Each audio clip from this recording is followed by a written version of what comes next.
Hello students. आज हमारा ये इरोडो सीरीज का 71st लेक्चर है और ईएमआई का 5th एंड लास्ट पार्ट है।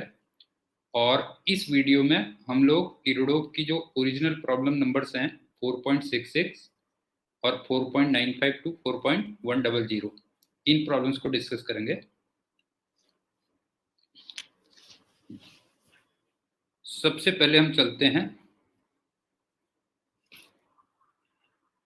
41 या 4.66।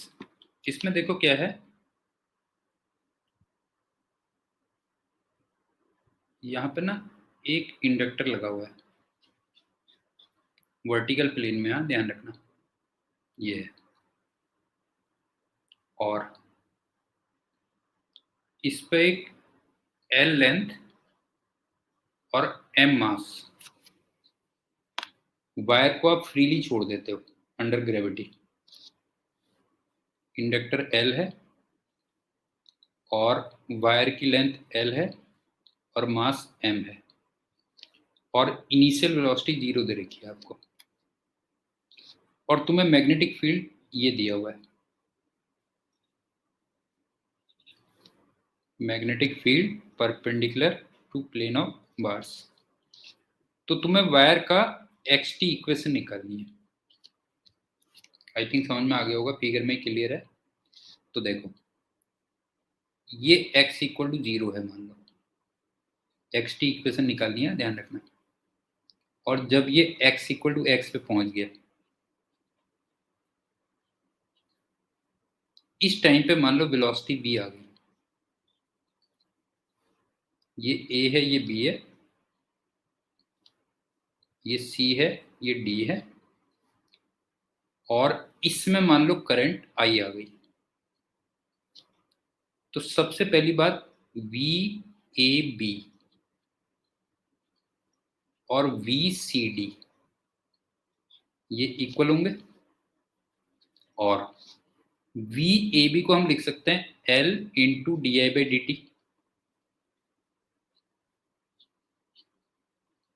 और वी सी डी को हम लिख सकते हैं बी वी एल। ये हमने पहले भी किया था एक प्रॉब्लम में। और v को हम लिख सकते हैं D X by D T. तो b into D X by D T into L, या कह लो l into D I equal to B L into D X. और अगर मैं इसको इंटीग्रेट कर दूं, आई की लिमिट्स रख दूंगा 0 से आई और x की लिमिट रख दूंगा 0 से x, तो फिर ये l into I equal to B L X बन जाएगा। तो एक तरीके से हमें current as a function of x पता चल गया। ये आ गया B L upon capital L into X. ये हमारी इक्वेशन नंबर 1 बन गई।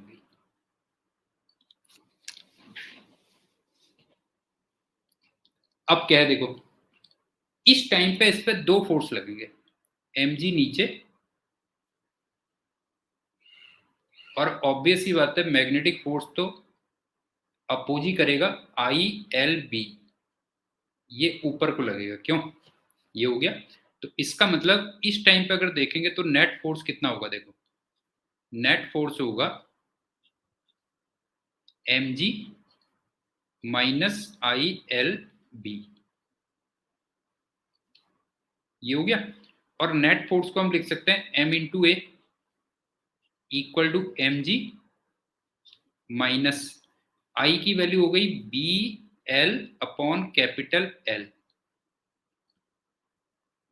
Into X into L B. और अब हम जो एक्सीलरेशन को लिख सकते हैं वो लिख सकते हैं v into D B upon D X लिख सकते हैं। तो ये आ गया m into V into D V upon D X equal to M G minus B square L square upon L into X, तो ये हमारी डिफरेंशियल इक्वेशन बन गई।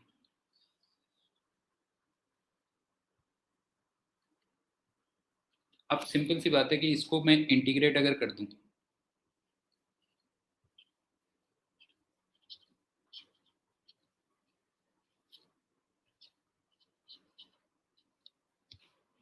v की लिमिट 0 से b होंगी और x की लिमिट 0 से x होंगी, तो आप ये बताओ कि यहाँ से जो v होगा वो as a function of x पता चल जाएगा ना, ये हो गया। और देन मैं v को dx बाई dt लिख दूंगा फिर,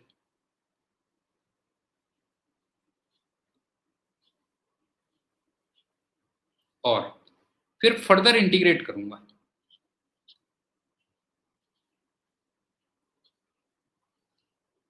और x की लिमिट्स वही 0 से x और t की लिमिट 0 से t, तो अब हमें x as a function of t पता चल जाएगा। ये अच्छा, मैग्नेटिक फोर्स हमेशा ऑब्वियस सी बात है अपोज ही करेगा, तो इसलिए मैंने सीधे IFB को ऊपर लगा लिया। तो आई थिंक क्लियर हो गया होगा। 2-3 स्टेप्स हैं। सबसे पहली बात, वी ए बी और वी सी डी इक्वल होगा।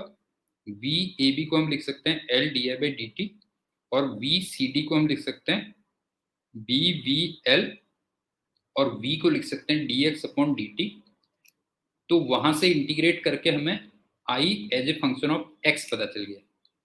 उसके बाद नेट फोर्स आ गया mg minus I L B, और नेट फोर्स को मैंने ma लिखा और a को लिखा v into D B upon D X, फिर इंटीग्रेट किया तो v as a function of x पता चला, और फिर हमने v को dx अपॉन dt लिखा, फिर इंटीग्रेट किया, तो अब लास्ट में हमें x as a function of t पता चला। अब चलते हैं दूसरी प्रॉब्लम। इसमें क्या है देखो, एलसी सर्किट है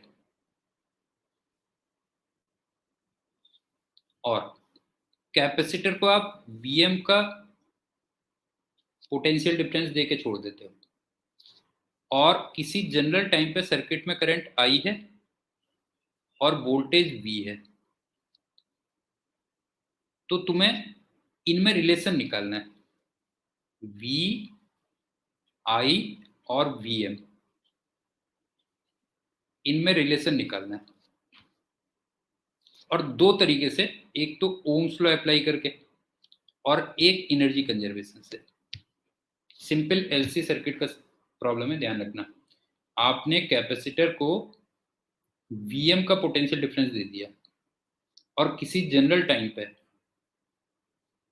करंट आई है और कैपेसिटर के अक्रॉस पोटेंशियल डिफरेंस वी है, तो आपको इन सब में रिलेशन निकालना है दो मेथड से, एक तो ओम्स लॉ अप्लाई करके और एक एनर्जी कंजर्वेशन से। तो सबसे पहले मैं चलता हूं एनर्जी कंजर्वेशन पे।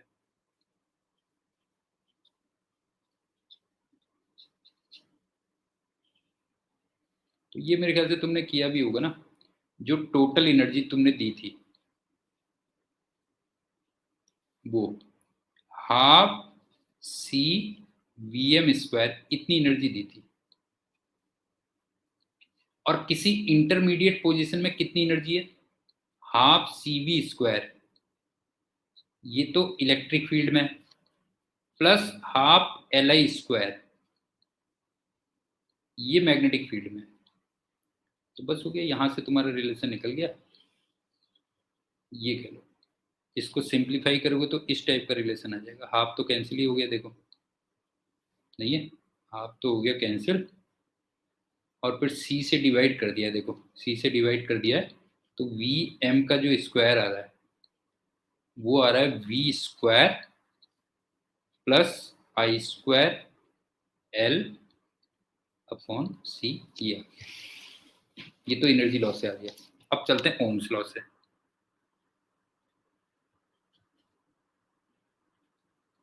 सबसे पहली बात, एलसी ऑसिलेशंस की जो एंगुलर फ्रीक्वेंसी होती है ओमेगा, ये 1/√LC होती है ना। एक तो ये आ गया। दूसरी बात, t इक्वल टू 0 पे पोटेंशियल डिफरेंस आपने वी एम दिया था, इसका मतलब किसी जनरल टाइम पे जो वी होगा वो V M cos omega T होगा। क्यों? तो यहां से कॉस ओमेगा टी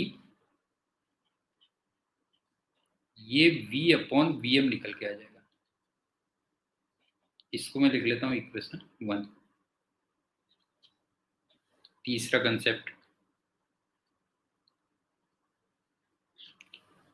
अब कैपेसिटर के अक्रॉस पोटेंशियल डिफरेंस ये है, इसका मतलब कैपेसिटर में जो चार्ज होगा वो C इंटू वी होगा। इसका मतलब C into V M cos omega T. तो सर्किट में जो करंट आएगी I वो D Q by D T होगी।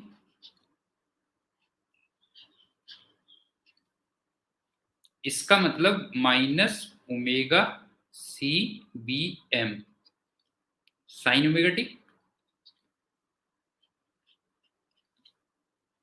तो यहां से जो साइन ओमेगा टी आएगा वो आ जाएगा I upon minus omega C B M. ये सेकेंड इक्वेशन आ गई।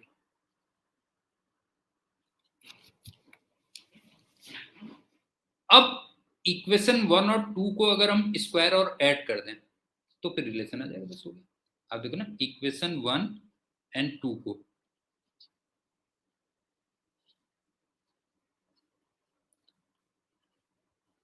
मैं स्क्वायर और ऐड कर दूं, स्क्वायर एंड ऐड, तो cos square omega T plus sine square omega T वो तो आ जाएगा 1 equal to V square upon V M का square plus I square upon omega square C square V M का square. अब पूरी equation को वी एम स्क्वायर से मल्टीप्लाई कर देना और ओमेगा स्क्वायर की वैल्यू 1 अपॉन एल सी रख देना, तो सेम रिजल्ट आ जाएगा। तो आई थिंक समझ में आ गया होगा कि एनर्जी इक्वेशन तो हम क्लास में करते ही हैं कई बार। दूसरा, अगर मैं ओम्स लॉ से करूं, मान लो सपोज करो, तो t इक्वल टू 0 पे तुमने कैपेसिटर को vm पोटेंशियल डिफरेंस दिया था, इसका मतलब किसी जनरल टाइम पे जो v हो जाएगा वो vm cos ओमेगा t हो जाएगा। तो वहां से cos ओमेगा t निकाल के रख लो। उसके बाद चार्ज निकाल लो q equal to C V, फिर I equal to D Q upon D T कर दो, फिर वहां से साइन ओमेगा टी भी निकाल लो और लास्ट में स्क्वायर और ऐड कर दोगे तो वही रिलेशन हो जाएगा। अब चलते हैं अगले क्वेश्चन। ये भी काफी हद तक वही है, तुमने C दिया हुआ है, L है, LC सर्किट है, और VM दिया हुआ है t इक्वल टू 0 पे। तो तुम्हें current as a function of time निकालना है। ये तो हम ऑलरेडी निकाल चुके हैं ना, अगर आप देखो तो current as a function of time निकाल चुके हैं। देखो ये है, बिल्कुल सेम क्वेश्चन है, current as a function of time निकाल चुके हैं, बल्कि उसमें प्लस माइनस अगर लगा दें तो ज़्यादा बेटर होगा ना। अगर आप देखोगे तो आई की वैल्यू कितनी होगी, देखो आई की वैल्यू हो गई plus minus omega C, I equal to plus minus omega C B M sine omega T. और इसको इन्होंने आई एम बोल दिया, क्यों?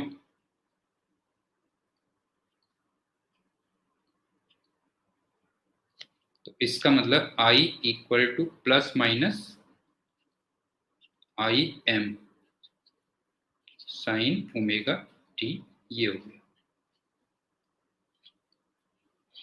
और प्लस माइनस एक्चुअल में इसलिए होगा ना क्योंकि मैंने यहाँ पे जो V दिया था वो Vm cos ओमेगा टी दिया था, लेकिन उसको मैं plus minus Vm cos omega T भी लिख सकता था, ये ध्यान रखना। तो इसलिए वहां पे ज्यादा जनरल जो आ गया प्लस माइनस आ गया। और दूसरा क्या कहता है, potential difference across the coil at the moment when electric energy of capacitor is equal to coil की जो एनर्जी है, मतलब उसमें पोटेंशियल डिफरेंस निकालना है। तो दूसरा पार्ट देखो,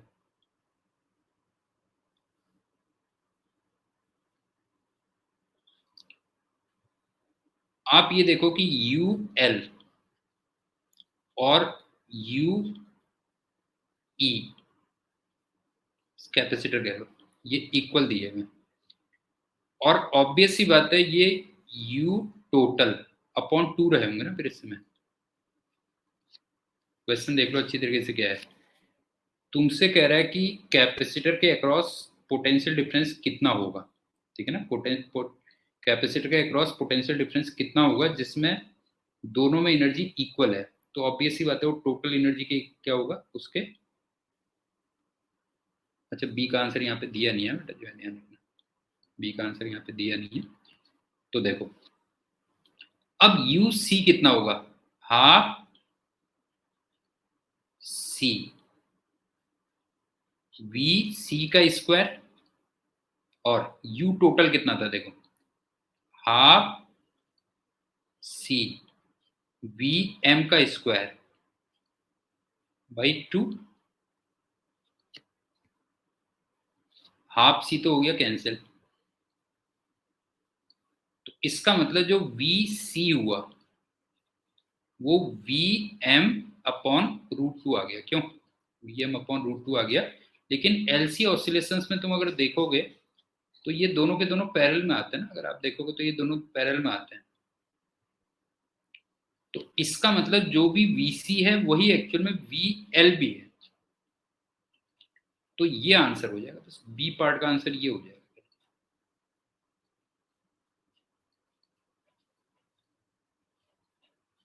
आई थिंक समझ में आ गया होगा।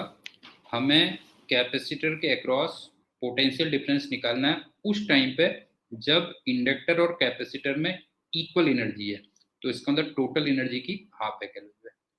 तो बी पार्ट का आंसर ये रहा होगा, वी एम अपॉन रूट 2। अच्छा, इस इक्वेशन में इसने आई एम की वैल्यू भी दे रखी है ना, देखो आई एम की वैल्यू दे रखी है। तो अगर मैं इसमें आई एम को देखूं तो कितना हो गया, देखो ओमेगा सी वी एम, लेकिन ओमेगा की वैल्यू होती है 1/√LC, 1/√LC। तो अल्टीमेटली तुम देखोगे इसकी पूरी वैल्यू कितनी आ जाएगी, बताओ, V M root C by L इसके इक्वल। अब चलते हैं अगले क्वेश्चन।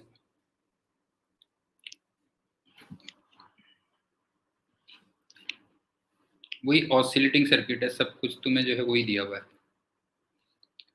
और जो एनर्जी ऑफ ऑसिलेशन दे रखा है डब्ल्यू दे रखा है। अब तुम क्या करते हो कि कैपेसिटर की प्लेट्स को स्लोली दूर ले जाते हो सो दैट कि जो ऑसिलेशन की फ्रीक्वेंसी है वो ईटा टाइम्स हो जाती है। तो इस प्रोसेस में तुम्हारा कितना वर्क होगा ये पूछ रहा है। दोबारा सुन लो, एलसी सर्किट की प्रॉब्लम है जिसमें टोटल जो एनर्जी है वो डब्ल्यू दे रखी है। अब तुम धीरे धीरे कैपेसिटर की प्लेट को दूर ले जाते हो सो दैट कि जो ऑसिलेशन की फ्रीक्वेंसी है वो ईटा टाइम्स बढ़ जाती है। तो वर्क डन कितना होगा, तो इसमें आप ये देखो कि जो कैपेसिटर में ना मैक्सिमम चार्ज होगा वो चेंज नहीं होगा। अगर आप देखोगे तो जो यू क्यू नॉट होगा ये अनचेंज रहेगा।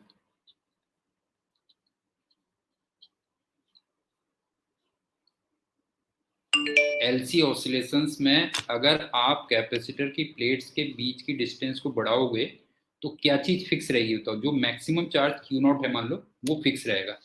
तो अब डब्ल्यू कितना था हमारे पास पहले, वो था हाफ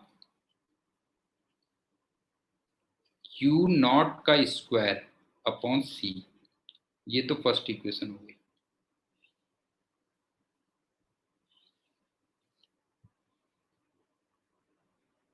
अब सुनो, तुमसे कहता है कि ऑसिलेशन की जो फ्रीक्वेंसी है वो ईटा टाइम्स हो जाती है। तो ऑसिलेशन की जो फ्रीक्वेंसी होती है वो 1/√L इंटू सी डैश होगी, equal to eta times 1/√LC होगी। क्यों? L कैंसिल हो गया, इसका मतलब जो सी डैश होगा वो हो गया C अपॉन ईटा का स्क्वायर। आई थिंक समझ में आ गया होगा। जो नई कैपेसिटी आ जाएगी वो कितनी आ जाएगी? C अपॉन ईटा का स्क्वायर आ जाएगी। और इसका मतलब अब जो नई एनर्जी ऑफ ऑसिलेशन होगा W डैश, वो हो जाएगा 1/2 Q not square upon C dash. लेकिन सी डैश को अगर मैं लिख दूं C अपॉन ईटा का square, C upon eta square, तो फिर ये आ जाएगा eta square half Q not square by C। और by the way half Q not square upon C ये W के इक्वल था, नहीं बताओ? आप ये देखो, यहाँ पे half Q not square by C कितने के इक्वल था? W के इक्वल था। तो ये ईटा स्क्वायर इंटू W हो गया। अब ऑब्वियस सी बात है, जो एक्सटर्नल वर्क रहा होगा वो final energy minus initial energy रहा होगा। क्यों? Final energy minus initial energy, तो फाइनल एनर्जी हो गई ईटा स्क्वायर W माइनस W, तो अल्टीमेटली वही आ गया। देखो, ईटा स्क्वायर माइनस 1 इंटू W, ये आ गया। आई थिंक समझ में आ गया होगा। LC ऑसिलेशंस में एनर्जी आपको दे रखी है W, और आप कैपेसिटर की प्लेट्स के सेपरेशन को चेंज करते हो सो दैट कि जो ऑसिलेशन की फ्रीक्वेंसी है वो ईटा टाइम्स हो जाती है। तो आपसे पूछता है कि एक्सटर्नल फोर्सेस ने कितना वर्क किया। तो मेन इसमें कंसेप्ट ये था कि जो कैपेसिटर्स में मैक्सिमम चार्ज Q नॉट होगा वो अनचेंज रहेगा, और सी डैश की वैल्यू ऑब्वियस सी बात है चेंज हो जाएगी, और एक्सटर्नल जो वर्क डन होगा वो क्या होगा? Final energy minus initial energy. अब चलते हैं नेक्स्ट क्वेश्चन।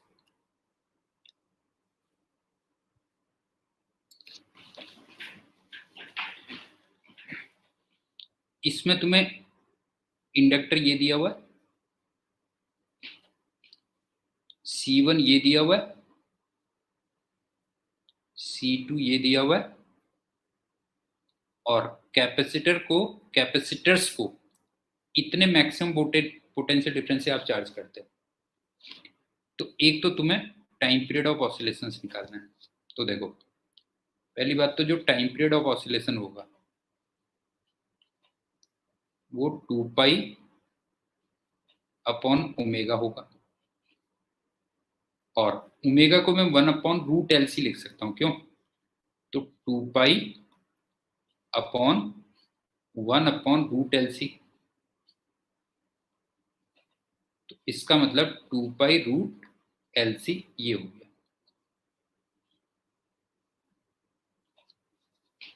लेकिन दोनों कैपेसिटर्स तुम्हें पैरेलल में दिख रहे होंगे, नहीं है? दोनों के दोनों कैपेसिटर्स पैरेलल में दिख रहे होंगे, तो इसका मतलब C की वैल्यू कितनी हो जाएगी? C1 प्लस C2 रख देना बस हो गया।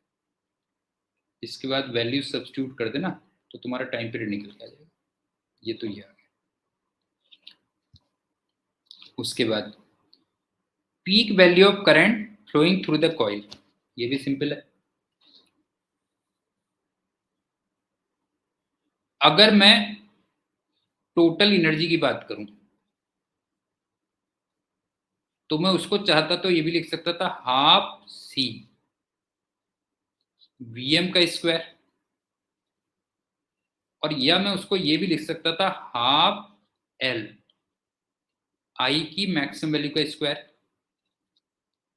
तो यहां से I की मैक्सिमम वैल्यू पता चल गई उसमें। I की मैक्सिमम वैल्यू कितनी आ गई, under root C/L into VM, ये हो गया, बस हो गया। लेकिन C की जो वैल्यू रखोगे वो ध्यान रखना, C की वैल्यू रखोगे C1 प्लस C2, इतनी पुट करो। ये आई थिंक समझ में आ गया होगा। अच्छा, वैसे IM निकालने का एक तरीका और भी है ना, तुम जानते होगे कि अगर मैं इसको स्प्रिंग ब्लॉक सिस्टम के ऑसिलेशन से कंपेयर करूं तो ये वहां पर वेलोसिटी की मैक्सिमम वैल्यू होती है। क्यों? अगर कंपेयर करूंगा तो वहां पे वेलोसिटी की मैक्सिमम वैल्यू होती है जो ओमेगा इंटू ए के इक्वल होती है। तो अगर मैं यहाँ पे कंपेयर करूंगा तो इसकी value omega into Q not होगी, क्यू एम कह लो राइट। और ओमेगा हो गया 1/√LC, और QM हो जाएगा C इंटू वी मैक्सिमम, ये हो गया। तो अल्टीमेटली ये भी तुम देखोगे तो कितना आ गया बताओ, जो है ये भी आ गया √C/L इंटू VM, ये हो गया। मेरे ख्याल से समझ में आ गया होगा। चाहे तो एनर्जी इक्वेट कर दो, या फिर इसको स्प्रिंग ब्लॉक से अगर कंपेयर करोगे तो यहाँ पे मैंने करंट की मैक्सिमम वैल्यू पूछी हुई है, तो वहां पे एक तरीके से वेलोसिटी की मैक्सिमम वैल्यू पूछी थी। अब चलते हैं नेक्स्ट क्वेश्चन। इसमें देखो क्या है, इसमें ना तुमने इसको V0 दिया हुआ है और इसको इनिशियली 0 दिया था, और इसको तुम t इक्वल टू 0 पे ऑन कर देते हो। तो तुम्हें लेफ्ट हैंड साइड कैपेसिटर में V as a function of t निकालना है, और राइट हैंड साइड कैपेसिटर में V as a function of t निकालना है। ये है, एक बार दोबारा देख लो। लेफ्ट वाले को आपने V0 पोटेंशियल डिफरेंस दे दिया, राइट वाला अनचार्ज था, और t इक्वल टू 0 पे तुमने स्विच को क्लोज कर दिया। तो तुम्हें लेफ्ट हैंड साइड वाले पे v as a function of t निकालना है, और राइट हैंड साइड वाले पे v as a function of t निकालना है। अब इसमें देखो क्या होगा। सबसे पहली बात, जो कैपेसिटर्स हैं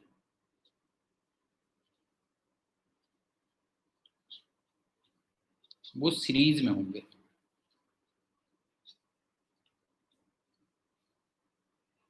एक तो बात ये आ गई, इसका मतलब जो नेट कैपेसिटी होगी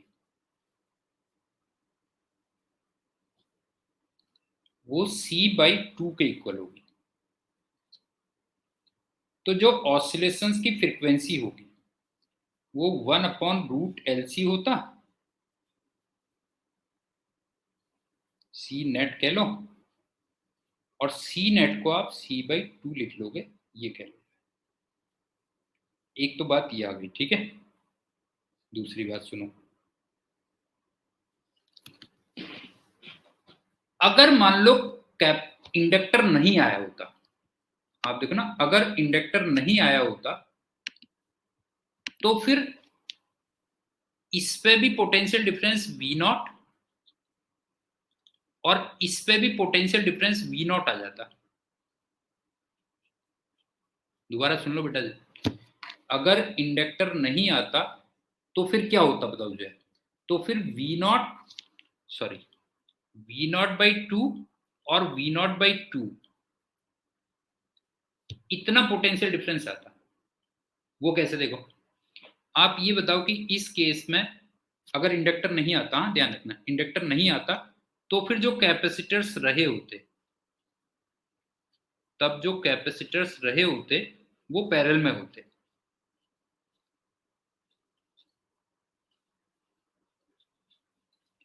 इसका मतलब उनको एक कॉमन पोटेंशियल डिफरेंस मिल जाता।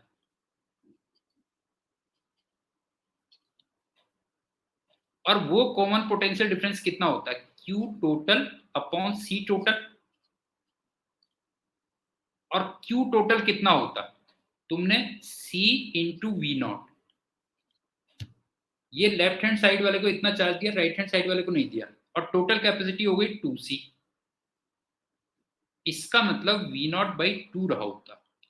आई थिंक मेरे ख्याल से समझ में आ रहा होगा मैं क्या कह रहा हूँ बेटा जी, कि अगर इंडक्टर नहीं आता, अगर इंडक्टर नहीं होता तो फिर दोनों के दोनों कैपेसिटर्स पैरेलल में होते और फिर दोनों को एक कॉमन पोटेंशियल डिफरेंस मिल गया होता और वो बनता Q total upon C total, तो वो V नॉट बाई 2 के इक्वल आता। इसका मतलब क्या है कि दोनों कैपेसिटर्स पे V नॉट बाई 2 उनकी ना मीन पोजीशन है एक तरीके से।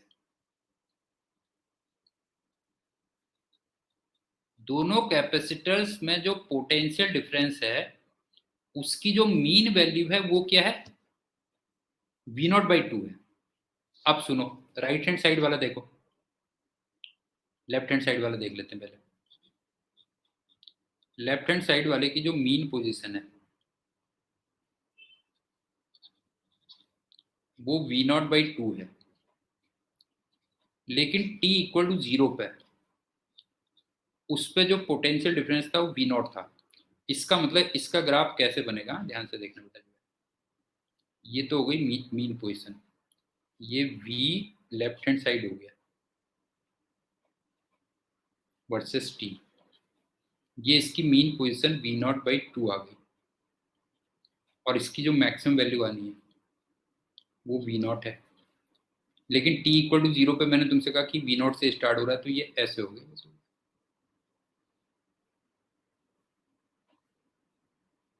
ऐसा ग्राफ बनेगा, कॉस ग्राफ बनेगा। अब इसकी इक्वेशन कैसे लिखोगे वो भी देखो। मीन पोजीशन के ऊपर कितने एम्पलीट्यूड है, V नॉट बाई 2 है, इतने का तुम्हें कॉस ग्राफ बनाना है। मीन पोजीशन के ऊपर तुम्हें V नॉट बाई 2 एम्पलीट्यूड का कॉस ग्राफ लिखना है। तो इसका मतलब V लेफ्ट हैंड साइड क्या हो गया, V left hand side equal to V not by 2 के ऊपर V नॉट बाई 2 एम्पलीट्यूड का कॉस इक्वेशन लिखनी है, बस हो गया, कॉस ओमेगा टी, ये आ गया। तो ये है, अब चलते हैं राइट हैंड साइड।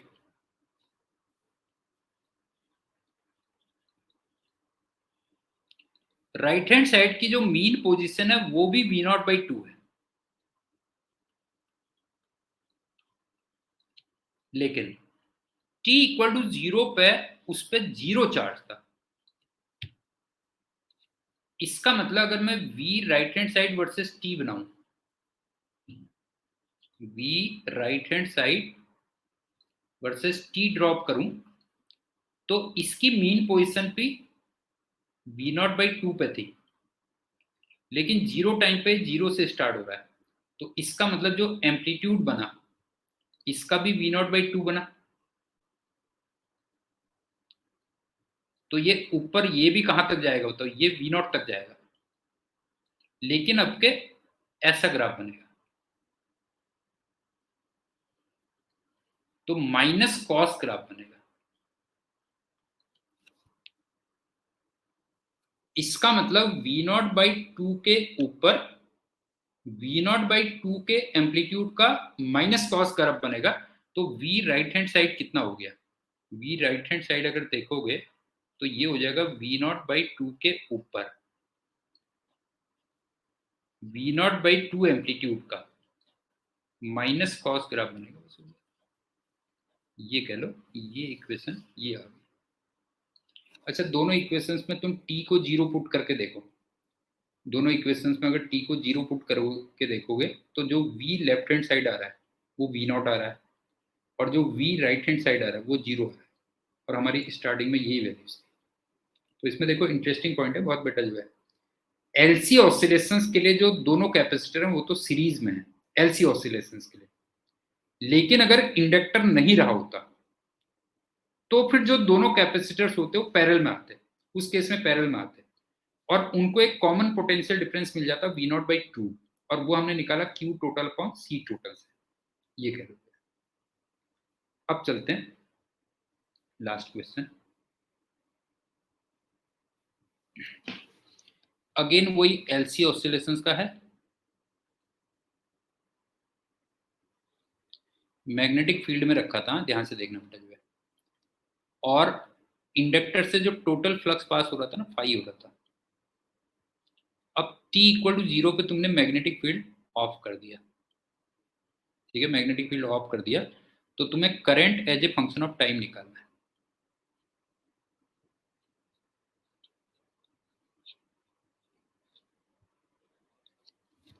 अब ध्यान से देखो, एक बार दोबारा सुन लो। एल और सी दो थे सर्किट में, मतलब ऐसे मान लो ये है,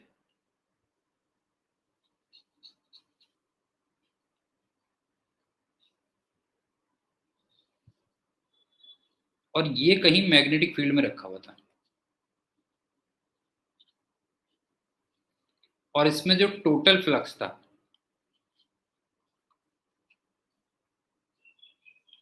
वो फाई पास हो रहा था।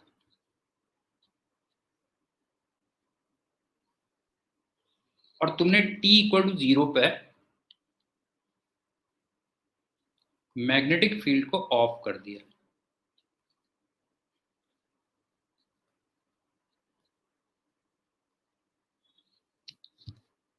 तो फिर जो एलसी ऑसिलेशन स्टार्ट होंगे,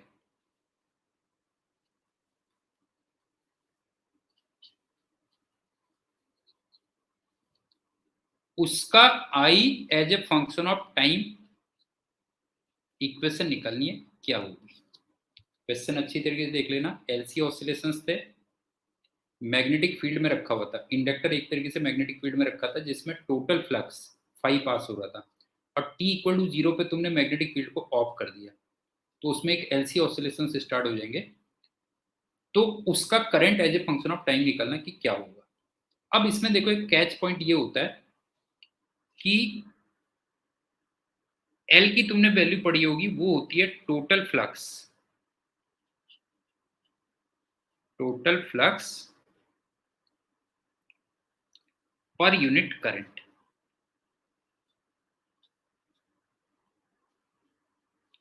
तो इसमें कैच पॉइंट ये है कि जब t इक्वल टू 0 पे ना,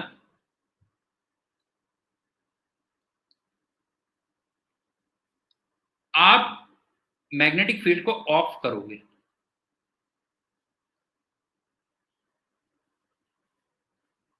तो जो करंट आएगी उसमें,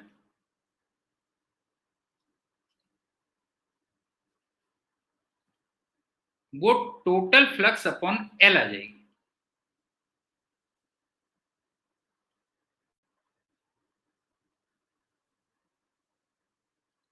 इसका मतलब फाई अपॉन एल इतनी करंट हो जाएगी। और एक तरीके से ये t इक्वल टू 0 पे करंट है, तो मैं इसको आई नॉट भी कह सकता हूं। और उसके बाद सिंपल है कि 0 टाइम पे मैक्सिमम करंट है आई नॉट, तो इसका मतलब कॉस इक्वेशन बन जाएगी। तो आई इक्वल टू कितना हो जाएगा, तो जो है आई इक्वल टू हो जाएगा आई not cos omega T,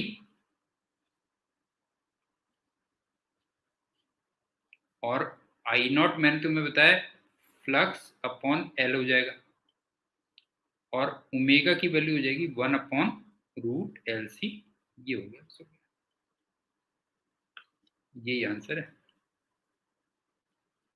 I think समझ में आ गया होगा। जैसे ही आप मैग्नेटिक फील्ड को ऑफ करोगे तो उसमें करंट आएगी, और वो जो करंट होगी वो टोटल फ्लक्स अपॉन इंडक्टेंस होगा, coefficient of self inductance L. और t इक्वल टू 0 पे एक तरीके से वही मैक्सिमम करंट हो गई, तो फिर कॉस की इक्वेशन बना दोगे करंट के लिए, ये क्या। तो ये हमारा ईएमआई चैप्टर कंप्लीट हुआ, और अगले वीडियो में हम लोग एसी और बाकी टॉपिक्स करेंगे। सो तब तक के लिए thank you and good day.